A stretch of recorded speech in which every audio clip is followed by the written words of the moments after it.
Elementos de biología, materia y energía. La organización dentro de los seres vivos. Todos los organismos necesitan energía para funcionar, crecer y reproducirse. Los animales toman su energía de la comida, la cual es descompuesta en el sistema digestivo y repartida a las células del cuerpo. Las plantas absorben agua, dióxido de carbono, minerales y luz solar. Pero ¿cómo se transforma la comida en la energía necesitada por el organismo para realizar sus funciones? El almacenamiento y la liberación de energía es un proceso químico que ocurre a nivel molecular dentro de las células. De hecho, la célula se compara a menudo a una fábrica donde miles de reacciones químicas suceden a cada segundo. Les vamos a mostrar de dónde viene esa energía y vamos a hablar de cómo la vida en nuestro planeta depende de la habilidad de producir energía. Flujo de energía.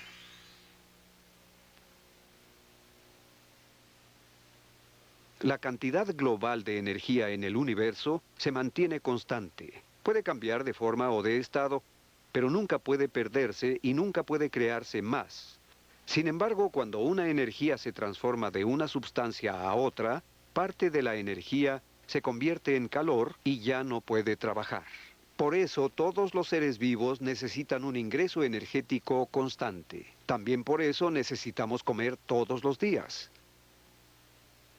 El flujo de energía en un organismo consiste en millones de reacciones químicas minuciosamente reguladas dentro de las células. Durante estas reacciones químicas, las moléculas complejas están divididas en moléculas más simples o las moléculas simples son unidas para formar moléculas más complejas. Cada reacción implica una transferencia de energía entre moléculas. Las reacciones que liberan energía dividiendo lazos químicos se llaman reacciones exergónicas o energía externa. Y las que consumen energía construyendo lazos químicos se llaman reacciones endergónicas o energía interna. Reacciones exergónicas están ocurriendo en los cuerpos de estos jugadores. Reacciones químicas están sucediendo en sus células musculares, liberando la energía que contraen sus músculos, siendo así que los propulsa. El calor liberado por sus cuerpos es otra forma de energía y es un derivado de esas reacciones. Las reacciones endergónicas juntan las moléculas para construir músculos, huesos y otras células. El proceso de crecimiento es un ejemplo de ello. Las células también necesitan energía todo el tiempo para reproducirse y para reparar daños. Estos son procesos endergónicos. Estas reacciones necesitan un ingreso de energía. Las reacciones exergónicas liberan energía y las reacciones endergónicas consumen energía. Las dos forman parte de un flujo de energía coordinado en el cual la energía liberada durante una reacción ayuda a alimentar la reacción opuesta. Enzimas. Todo el tiempo, millones de reacciones químicas ocurren a nivel molecular de cada célula. Casi todas estas reacciones necesitan catalizadores para crear un lugar de reacción y para coordinar el flujo de energía. Los catalizadores dentro de las células son proteínas que se llaman enzimas. Las moléculas sobre las cuales actúa la enzima al comienzo del proceso se llaman sustratos. Las enzimas catalizan las reacciones exergónicas y endergónicas. Para que una reacción catalizadora ocurra, un sustrato debe caber en una ranura de la enzima llamada el sitio activo. Así, varios de sus átomos se unen a los átomos de la enzima. El reorientar las moléculas de esta forma reduce la cantidad de energía requerida para activar la reacción. La enzima y los sustratos deben estar bien ajustados como un zapato a un pie. Cada célula contiene entre 1000 y 4000 diferentes clases de enzimas, cada una con un sustrato específico que pueda catalizar. En este proceso, las enzimas no se usan ni se destruyen, son solo intermediarios en el proceso. Una vez que el proceso termina, las enzimas pueden catalizar otras reacciones. ATP, la moneda energética. Todos los organismos necesitan energía, pero puede variar mucho la frecuencia de la necesidad. Cuando estamos durmiendo o sentados, no necesitamos mucha energía, pero cuando estamos haciendo algún deporte o trabajando, necesitamos mucha más. Las células han evolucionado una manera de almacenar la energía para que esté disponible cuando la necesitemos. Las células proveen energía al instante a través de una molécula alta en energía llamada ATP, trifosfato de adenosina. ATP es una molécula que contiene adenosina y 3 grupos de fosfato. Los fosfatos contienen los vínculos de alta energía.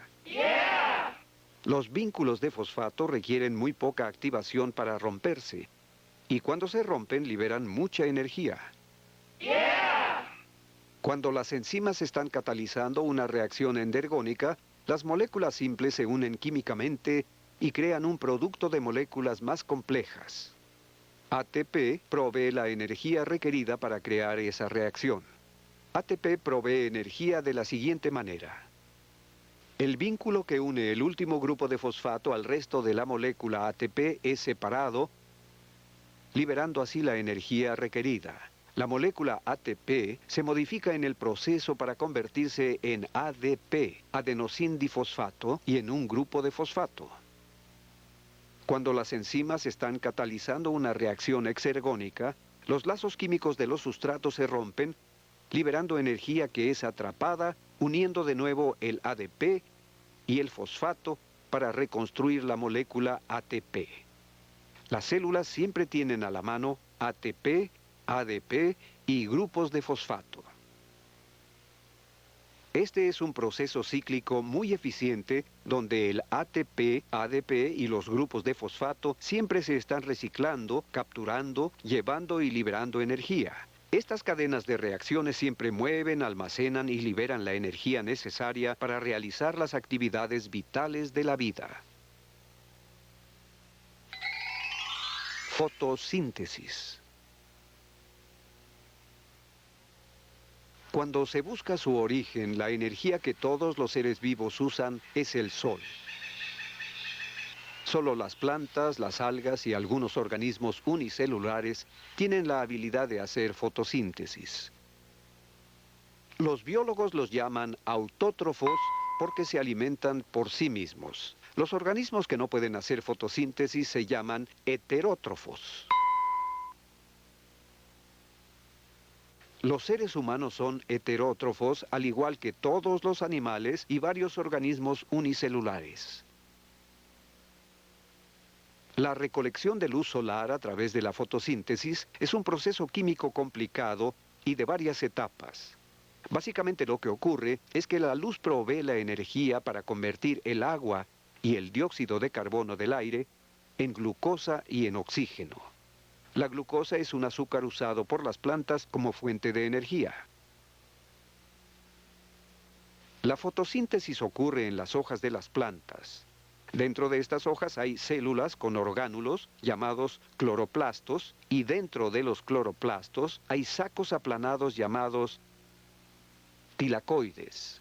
Dentro de los tilacoides hay grupos de moléculas de clorofila llamadas fotosistemas. Fotones de luz son absorbidos por estas moléculas. 4 electrones de la clorofila son estimulados hasta alcanzar un estado agitado y después dejan la molécula. Para reemplazar estos electrones faltantes, 2 moléculas de agua se dividen y se convierten en 4 protones de hidrógeno y en una molécula de oxígeno, la cual es liberada en la atmósfera. Casi todo el oxígeno de nuestro planeta ha sido creado así. Mientras tanto, los 4 electrones energizados de la clorofila pasan a través de un sistema transportador de electrones llamado cadena de transporte de electrones. Mientras los electrones pasan de un componente a otro en la cadena, la energía que liberan es capturada por enzimas que convierten el ADP en ATP. Coenzimas como la NADPH+, que actúan como transportadoras de electrones, también asisten en la síntesis del ATP. Este ATP también es usado en la segunda fase de la fotosíntesis. La siguiente fase del proceso, el ciclo de Calvin-Benson, es ejecutada por enzimas localizadas en el estroma del cloroplasto y no requiere luz. En esta fase, el ATP generado en la primera fase de la fotosíntesis es usado para crear moléculas orgánicas de glucosa con el dióxido de carbono atmosférico. Esta glucosa es el producto final de la fotosíntesis. Las plantas usan parte de esta glucosa para sus propias necesidades energéticas y almacenan el resto. Cuando los herbívoros comen plantas, consumen la glucosa almacenada en las células de las plantas. Al deshacer esta glucosa, los herbívoros convierten el ADP en ATP y este ATP es la fuente de energía que necesitan para sobrevivir. Hasta los carnívoros que nunca comen plantas usan indirectamente la fotosíntesis cuando comen animales que comieron plantas. De esta forma, todos los animales dependen de la fotosíntesis como fuente de energía.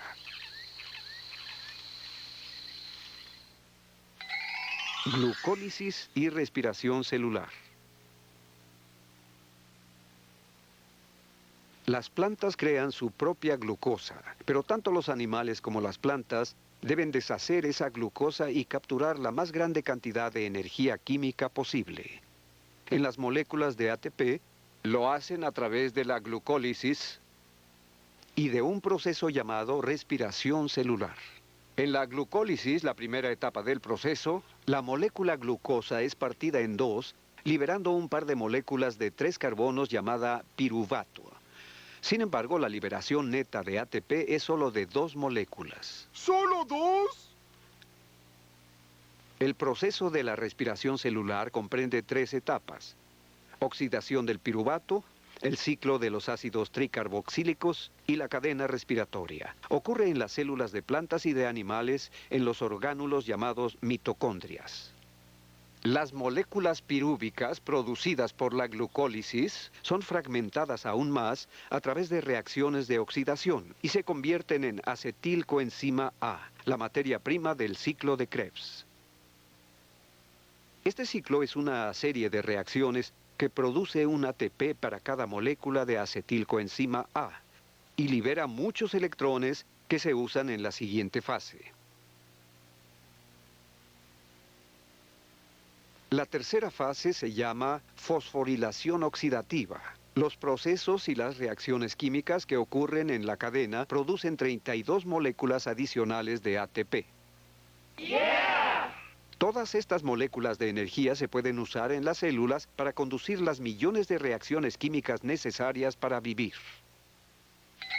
Del alimento al ATP.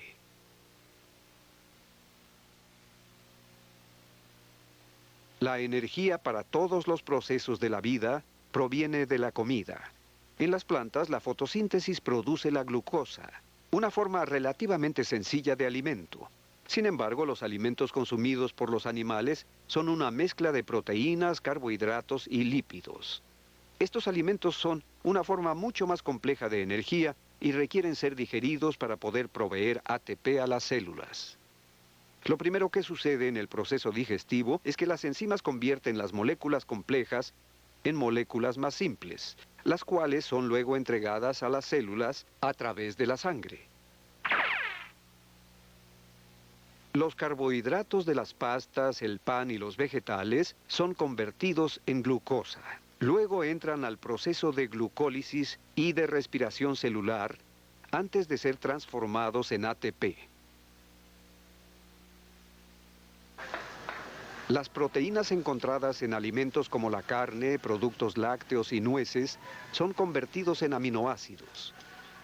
Algunas moléculas son transformadas en bloques de proteínas y en nitrógeno necesarios para los animales. Otras moléculas entran directamente al ciclo de Krebs y a la cadena de transporte de electrones, evitando la etapa de glucólisis.